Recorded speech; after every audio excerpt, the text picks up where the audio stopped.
Fala galera, tudo bom? Estamos aqui então, vou gravar novamente um vídeo de lei de Kepler, galera.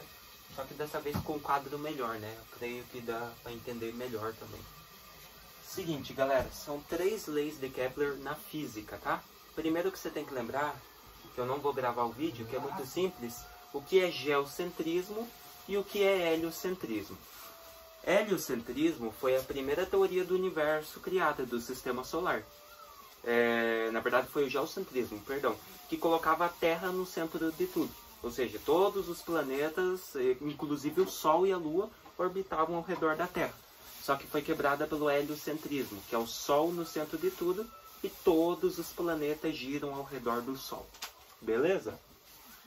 A partir disso você consegue entender já melhor as leis de Kepler. A primeira lei, galera, fala que os planetas apresentam órbitas elípticas em torno do Sol. O que são órbitas elípticas? Órbita é um círculo. Mas o que é elíptico? Elíptico é um círculo achatado, tá? Não é um círculo em si normal. Aqui eu fiz um círculo normal, para vocês entenderem melhor. E aqui embaixo eu já fiz um meio achatado, meio deitado, que é uma órbita elíptica, tá? Então olha só, o que você precisa entender da primeira lei? Os planetas apresentam órbitas elípticas em torno do Sol. E esses planetas, eles podem estar na posição do afélio ou do periélio, tá? Então o Sol está aqui, ó, no centro de tudo, do sistema. Vamos supor que tem um planeta, a Terra, né? Que é o nosso planeta. A Terra, ela pode estar aqui no afélio. O que é o afélio? É o ponto, é a extremidade que é mais afastada do Sol. Para você não esquecer, é afastado, beleza? E hélio é Sol, então afastado do Sol. É o ponto mais afastado, mais longe do Sol. Por isso que ele está aqui, ó. O Sol está aqui, ó. O afélio está aqui. Já o periélio é perto, né? Então, perto do Sol, mais próximo do Sol. Então, o planeta vai girando ao redor do Sol. Daí ele pode estar na posição do afélio, aqui, ó, mais afastado do Sol. E ele também pode estar aqui, ó, na posição do periélio, mais pertinho aqui, ó, do Sol. Tá vendo? Ó, a diferença de distância, ó. Periélio, perto. E afélio, ó, afastado. Diferença de distância, tá? Então não esqueçam disso. A primeira lei, os planetas apresentam órbitas elípticas em torno do Sol, né? Em forma de círculo achatado. Mas só que essas órbitas podem uma hora estar na posição de afélio ou periélio, né? Fiz aqui uma melhor para representar, aqui ó, o Sol. Aqui, nesse caso, a Terra vai estar no afélio ou no periélio? Aqui ela está mais afastada do Sol. Então aqui ela está no afélio, beleza? Na posição do afélio. E se a Terra tivesse aqui? Periélio. Fechou? Seguinte, segunda lei, galera. Envolve a primeira lei, tá? Então não esqueçam. Áreas varridas pelo raio vetor são iguais em intervalo de tempos iguais. O que é raio vetor? Raio vetor é a distância, é um raio que conecta o planeta até o Sol, até o centro de tudo. Não se esqueça que o Sol ocupa um dos focos, né? Ou seja, você tem o primeiro foco, que é toda a parte aqui do sistema solar, e o Sol ocupa o outro foco. Todos giram ao redor dele. Beleza? Então, áreas varridas pelo raio vetor são iguais em intervalo de tempos iguais. Então, o raio vetor, que é a parte que o planeta varre ao ser rodado, ao ser girado ao redor da estrela dele, que no caso aqui para nós no sistema solar é o Sol, né? Ele fala que essas áreas varridas que o raio vetor do planeta varre são iguais em intervalos de tempos iguais. Então, se você tem aqui, ó, periélio e afélio, eles formam duas áreas, tem 2 raios vetor aqui, ó. O planeta pode estar na posição do afélio, criando uma área, um raio vetor, ou seja, pega aqui, ó, do planeta na posição do afélio até o Sol, ou ele pode estar mais próximo do Sol, criando outra área. Por isso que eu chamei uma de A1 e a outra de A2, tá? A1, aqui no caso, ele está mais próximo do Sol, então ele está na posição do periélio. E ele também cria um raio vetor, ó, que conecta o planeta ao Sol. Beleza?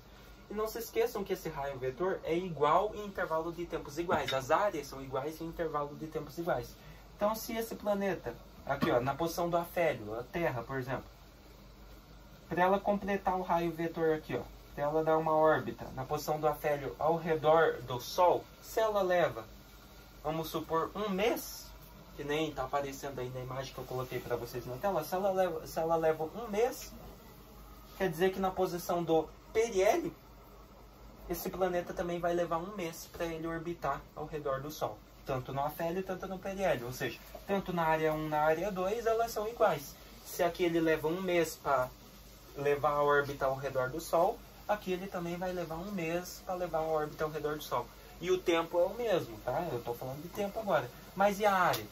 Se aqui, ó, para esse planeta dar uma volta ao redor do Sol na posição do afélio, aqui, ó, mais afastado.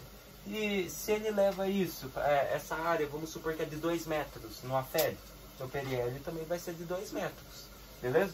Esse círculozinho que eu coloquei aqui era para representar que nem está aí na imagem, é o planeta, ó. Ele vem daqui e daqui. A hora que ele chega aqui, ele sai da posição do afélio. Daí ele começa a ficar mais perto do Sol, ó. Daí ele entra no periélio. E a área que o raio vetor desse planeta varre é igual em intervalo de tempos iguais. Ou seja, se uma é 2 minutos, a outra é 2 minutos. Se uma é 2 metros, a outra é 2 metros. Fechou? Então é isso, segunda lei de Kepler. A terceira lei, ela envolve mais cálculo, tá? A terceira lei fala o seguinte: o quadrado do período de revolução dos planetas é diretamente proporcional ao cubo dos raios médios de suas órbitas. Galera, aqui você tem que prestar muita atenção, ó. A gente tem essa fórmula T ao quadrado, que é o período, tá bom? Ou seja, o quadrado do período de revolução do planeta. Então o T é o período. Vou escrever aqui, ó. Só um pouquinho. Período. O R é o raio médio do planeta. E o K, ele é uma constante, beleza? É a constante de proporcionalidade entre o planeta e o Sol, né, no caso. Então, é a constante. O que é período de revolução do planeta? É o período que o planeta leva para dar uma volta completa em torno de outro objeto, no caso é o Sol. Ou seja, o período em que a Terra leva para completar uma volta completa ao redor do Sol. Beleza? Então, o quadrado do período de revolução dos planetas, aqui ó, T ao quadrado, é diretamente proporcional ao cubo dos raios. Ou seja, ó, R é o cubo, raio ao cubo, cubo dos raios. E é o raio médio, galera. O que é o raio médio? A gente não viu que existem raios vetores para o afélio e para o periélio? Se você pegar o raio vetor do afélio e do periélio e dividir por 2, porque são 2, você vai chegar numa média, ou seja, no raio médio desse planeta ao redor do Sol, tanto na posição do afélio e periélio, ou seja, a volta completa, o raio médio, tá? Então é isso que diz a terceira lei de Kepler, que o quadrado do período de revolução do planeta é diretamente proporcional ao cubo dos raios médios da órbita desse planeta ao redor do Sol, né? Bem de boa. E por que é diretamente proporcional? Só lembrar de matemática, grandezas inversamente diretamente proporcionais. Diretamente proporcional, que é que nem ele fala, ou seja, eles aumentam, eles são na mesma proporção, né? Então, se, por exemplo, você tem um período maior, o raio aqui médio do planeta, das órbitas do planeta, vai ser maior também. Se um é menor, o outro tende a ser menor também. Então, eles são diretamente proporcionais, tá? E para calcular qualquer coisa, você usa essa formulazinha aqui. Fechou? Bem de boa, né? Então, espero que vocês tenham gostado, galera. Na próxima aula aí eu vou fazer exercícios envolvendo as leis de Kepler. Até mais.